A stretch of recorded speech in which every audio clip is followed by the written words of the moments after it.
upon your chairs and hold your children tight. A mighty feud is starting and you'll see it all tonight. The Clampett clan is fighting mad, their honor's been besmirched. Sweet Elly May's been courted, but the darling ain't been churched.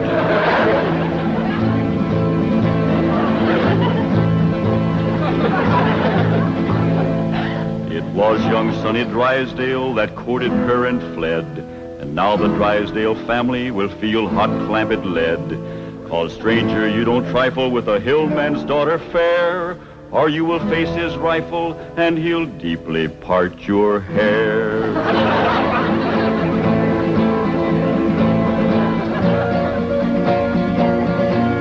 Now here's the handsome rascal that started this here feud. A Harvard, Yale, and Princeton man, a shifty city dude. His game was love and run away, 'cause that's the way he lives. But they don't allow such doings with their female relatives.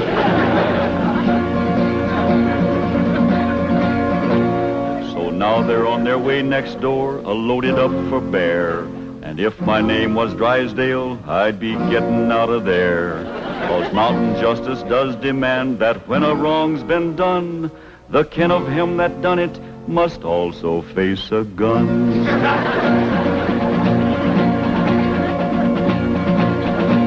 Now Sonny noticed Elly May beside the swimming pool, and when he seen her figure, he lost his yen for school. He wrapped himself up in a towel and played upon his lyre, and while he twanged, the songs he sang did set her heart afire.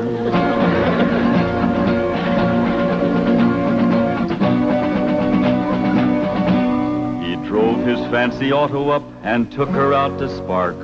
And all alone, unchaperoned, he kept her after dark. He took her in the parlor and he taught her to be grand. He showed her how to walk and talk and tried to kiss her hand.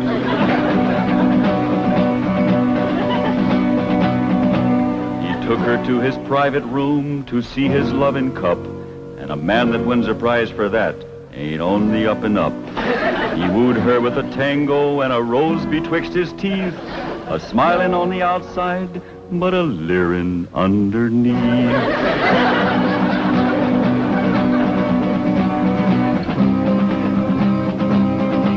They even had a wedding dance and he joined in the fling. He brought along his dancing shoes but didn't bring no ring. The Clampetts was a planning for a wedding in the Vale, but they was duped. He flew the coop and went running back to Yale.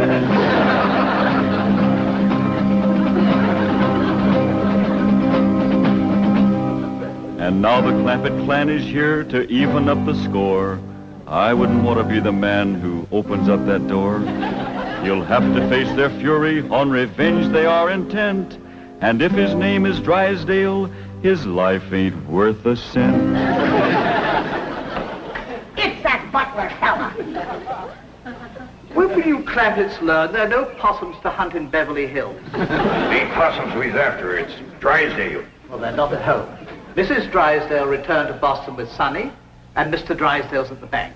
Let's shoot him. There ain't gonna be no shooting unless it's talked first. When will Mr. Drysdale be home? Not until late this evening. That's talk enough. Let's go to shoot. Now, Granny, you can't shoot an unarmed man. That's right. I lost my head. Here. Now, when Jethro counts 3, we go at it. 1, 2. Now, hold on. Mr. Butler here ain't done us no wrong. He's one of their clan. I said there ain't gonna be no shooting unless it's talked first. I'll speak to Mr. Drysdale.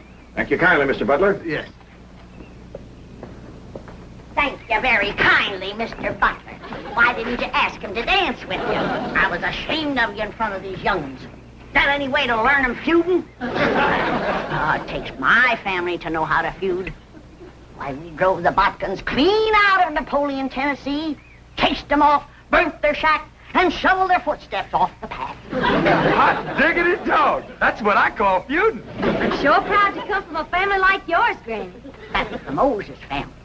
Too bad our blood is being thinned out, cooled off, and watered down with the Clampett blood. Now, Granny, you just simmer down to a boil. I'll see the right thing is done by my daughter. Jethro, you drive me down to the bank. Drysdale and me'll have a man-to-man talk. Ain't you about a man and a half short?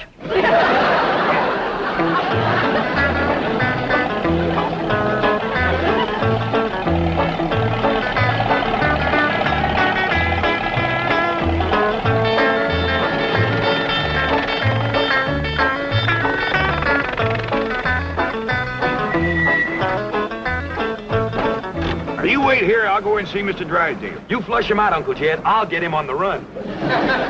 Now, who told you to bring that? Granny, she says there's got to be one fighting man in the family. You just drive around a while and cool off. Pick me up here in about a half hour. Okay, Uncle Jed.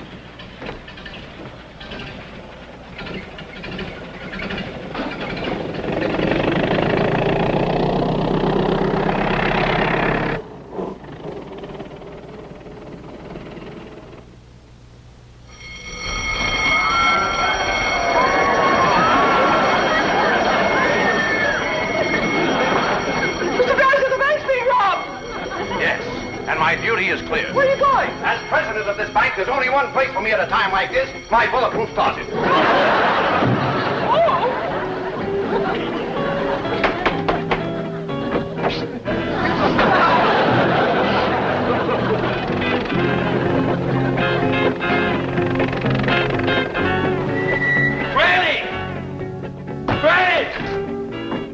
Granny! Elly May! Come quick! They captured Uncle Jed! Granny! Jethro says they got Paul. Come on, Granny. The Drysdales got Uncle Jed. I dropped him off at the bank, and when I come back, they carried him off somewhere. Ambushed him, that's what it was. That butler feller. He told them he was coming, and they laid a trap for him. What'll we do, Granny? Eye for an eye and a tooth for a tooth. They took one of ours, we'll take one of them. Where's your gun, Jethro? I give it to Uncle Jed. I reckon the Drysdales got him. We lost the first battle. They took our leader and our best gun, but we ain't lost the feud. Come on. Jeb Stewart says, when they think they got you licked, attack!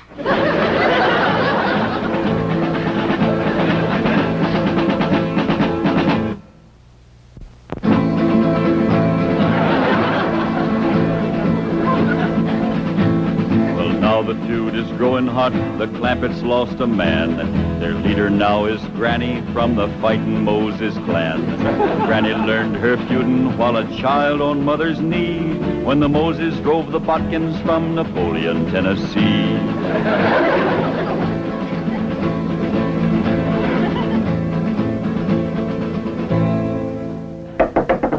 Now, Jethro, when he opens the door, you grab him. Elly, hold his gun. Yes? Okay, Granny, let's go. Cut me down. Put her down, Jethro. We don't want her. Who don't? We don't. What's going on? There's a feud going on. You know something, Elly? Feuding's fun. Jethro, put her down. They got one of our men folks. We're going to take one of their men folks. How about we take her along as kind of an extra?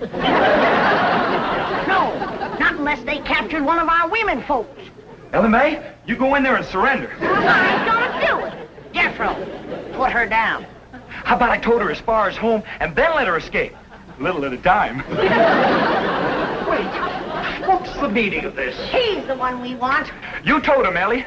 My arms is full. Jethro, put her down before I take you to the woodshed.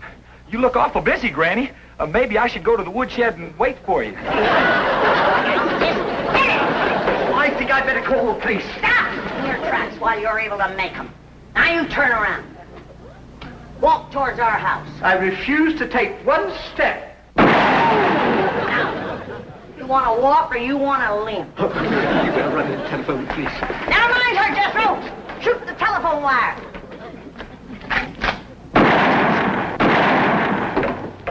There's what's having your mind on women can do to you. It took you 2 shots to get that wire. Oh, Granny, I got 2 wires.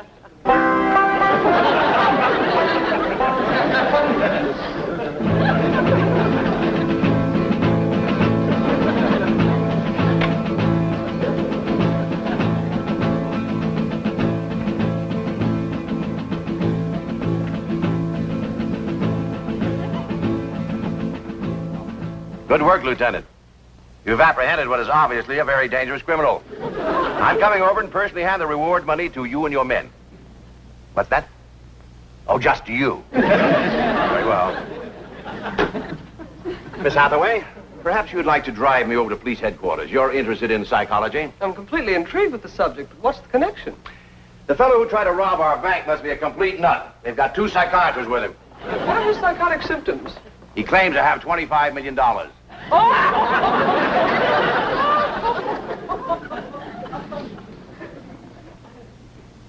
it couldn't be. I keep telling you and telling you I got $25 million in Mr. Drysdale's bank. No, you didn't. They caught you before you got a penny. You're patient, Doctor. Obvious delusions of grandeur. Now, tell me, about this bank attempt, did you have any accomplices? Any what? Confederates. Oh, yeah, Granny. She's a Confederate. She's a Tennessee Moses. Tennessee Moses? That's right. Tell me, did she lead her people out of Tennessee? Sure did after they whooped the Buckins. Don't you mean the Egyptians? Well, they probably whooped the Egyptians, too, if they got in their way. Granny's folks was fighting fools. They certainly were. They defeated the best fighters Pharaoh had. I don't know about that, but they whooped the best fighters Napoleon had. Napoleon? Doctor, may I? You may not. I'm the one who uncovered this hallucination. Tell me about Napoleon. Yes. You say Granny's folks won that fight? They sure did. Over Napoleon? Oh, yeah, they tromped all over Napoleon. Fabulous. But how were they able to do it? Did they fight with superior weapons? Oh, they fought with bodkin. I see. And Napoleon didn't have any bodkin? Not after Granny's folks got through with him, Napoleon didn't have a bodkin left. I remember the last day of the feud, they got Leif and Luke and Odds. Odds? Odds bodkin. Please. But just for a minute.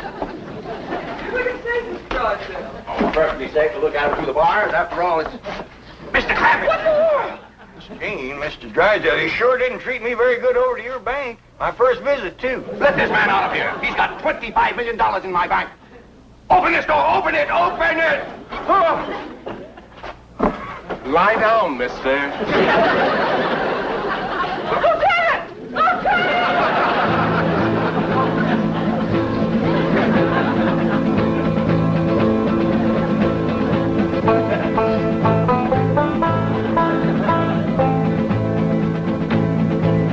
Got the prisoner all tied up, Granny. Good. Can I go back and get the other one now? No, you can't. You keep your mind on your feuding. Close the gates. Yes, ma'am. Throw up the barricade. Yes, ma'am. Good. Here. You walk sentry while I check the lookout. Elly May! Any sign of the enemy yet? Not yet, Granny. All clear. Sound the alarm if you see a Drysdale coming. I will, Granny.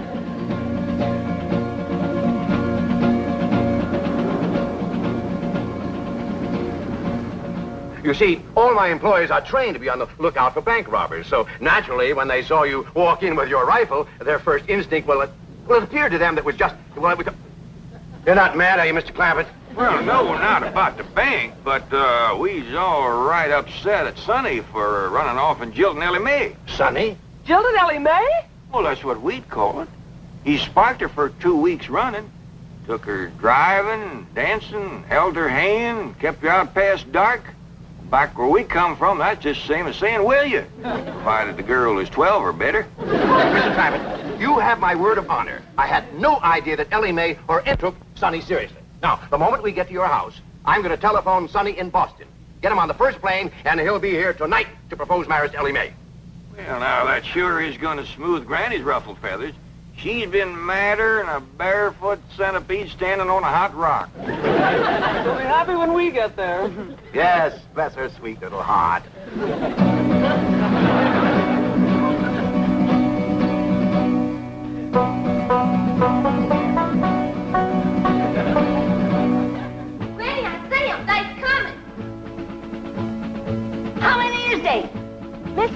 and Mr. Drysdale. And they's holding Pa prisoner.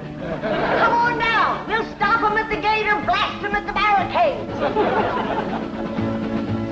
Jethro, they's a-coming. Get ready to do battle.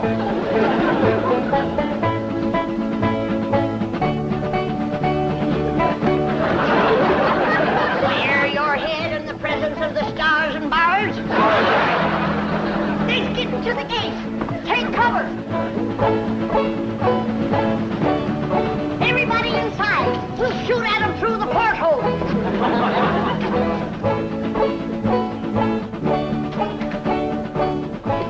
You won't hit Pa, will you, Granny? Don't worry, honey. I can hit a new-laid egg out of the nest without budging the hen. Copy, Kate.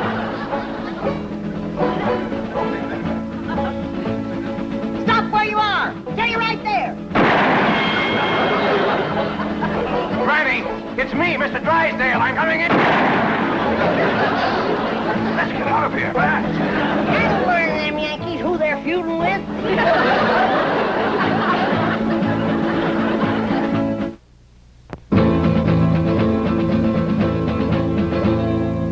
Now here's the Drysdale mansion where he's fleeing like a rat, since Granny put a bullet through his $20 hat. But even here he can't escape the scourge of Tennessee, 'cause she's got Elly spying from the tip-top of a tree. Granny, they took Pa over to the Drysdales' house. Come on down. We'll go get him.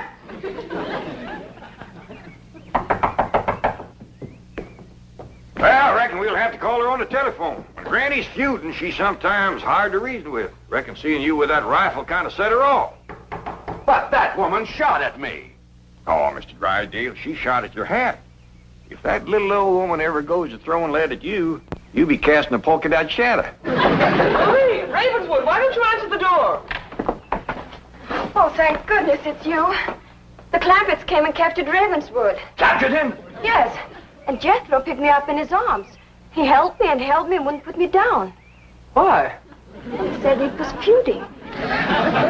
Well, now, don't you worry, Marie. We're going to get this whole thing all straightened out. Marie,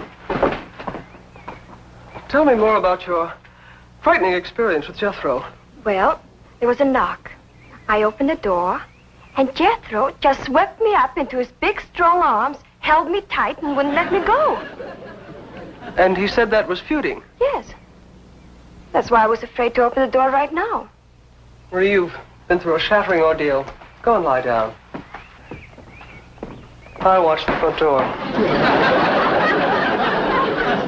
Come on, Jethro. We're going back to the Drysdales' house. Hot diggity dog. That's the part of feuding I like. And we're taking you with us, Mr. Butler. And if they've harmed one hair on Jed, that one hair you got will pay the price. Oh, won't you please listen to me? Mr. Drysdale's not feuding with you. He's a peaceful man. He's never shot anything but skeets. Skeets? How many did he get? We did very well. 98 out of 100. That's better than we did with the Bodkins. Ready, Granny? Come on, younglings. We got our feuding cut out for us. That Drysdale's our shooting fool. Now, Elly May, you carry the flag high and proud. If they shoot you, don't you let it touch the ground. Throw it to Jethro as you're falling. I'll do it, Granny. What'd you do that for? If there's any long-range shooting, they'll think he's one of us and drop him first. Forward, march!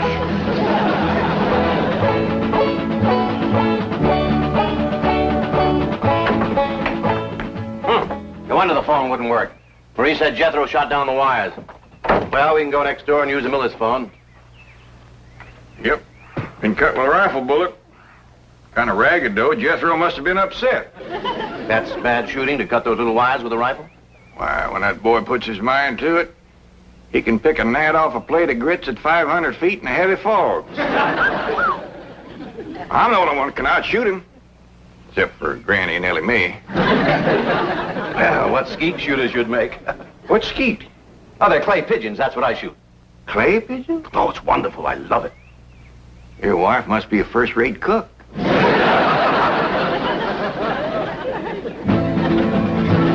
Now here comes Granny's little band to free their leader, Jed. And anyone that blocks their path might just as well be dead. For though their numbers may be small, the flag that leads their way is the flag that led Pickett's charge at Gettysburg, PA.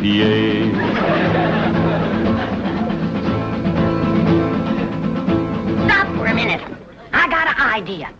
We'll use Mr. Butler here as a decoy, and we'll surprise him. What you mean, Granny? You knock on the door, and you yell to him inside that it's you. Then we'll rush in and we'll get Jed. And maybe somebody else, too, huh, Granny? You keep your mind on your feuding. Come on.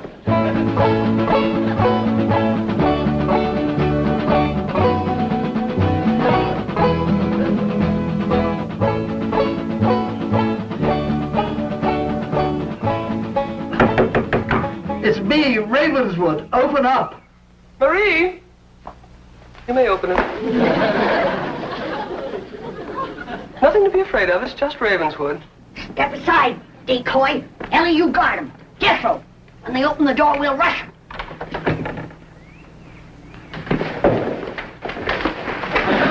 Yeah. Where's Jed?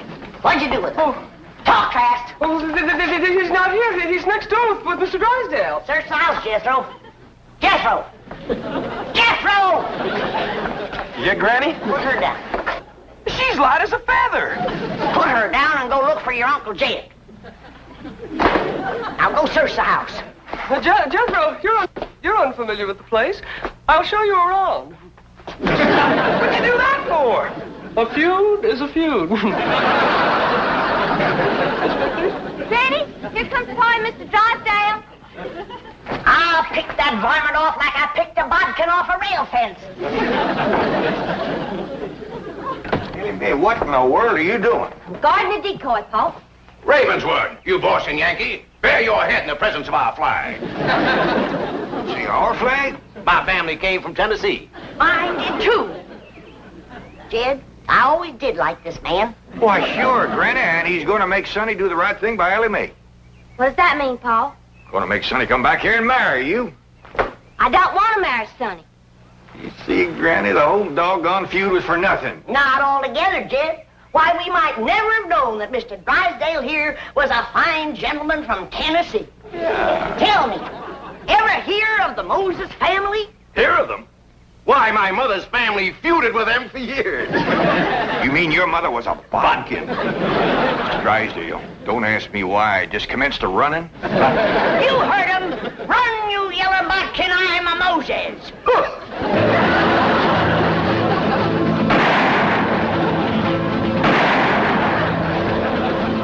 For a city feller, he sure can run. Like a scared rabbit. Well, let's go home. Put her down. Oh, listen, Granny. I heard you and Uncle Jed talking about what to get me for Christmas. This here'll save you shopping. Oh, you can't take her home for Christmas. Now put her down. One of these days, I got to have a long talk with this boy.